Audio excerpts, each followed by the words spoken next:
If you have, in some cases, if there's some impurities and it's burned at the right temperature, usually accidentally, you would end up getting a somewhat hydraulic set, which means that it sets with water, it'll end up getting harder, or it'll set faster.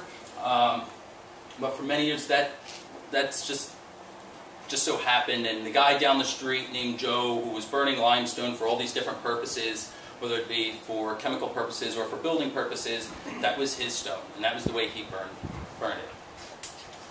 Important thing here to remember is that it's only burned at 950 degrees Fahrenheit.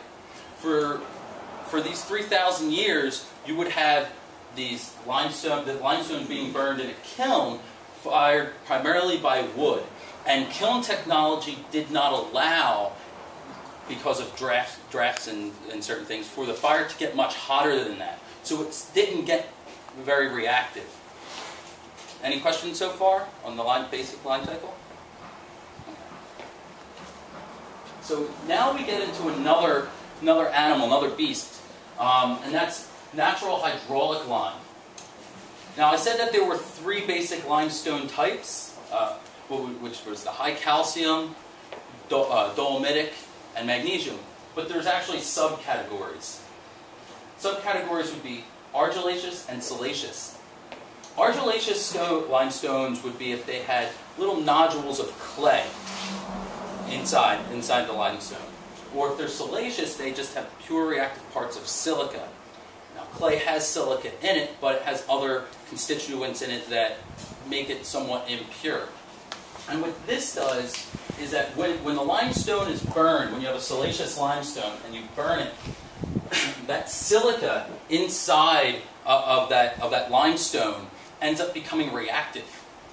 And it gives it these hydraulic properties, which is pretty unique because you don't run into hydraulic limes, or what's called natural hydraulic limes, very often.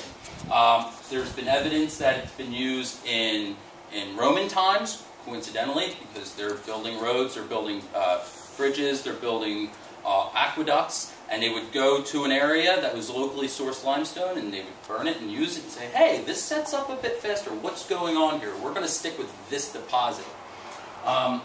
In other cases, they wouldn't slake at all. And that naturally, by adding water, you would actually have to grind it down, and that was counterintuitive for masons and a lot of extra work for somebody to take a millstone and grind down these rocks if they didn't have to. So they thought it wasn't anything good. So you don't run into it too often up until about 1750 or so.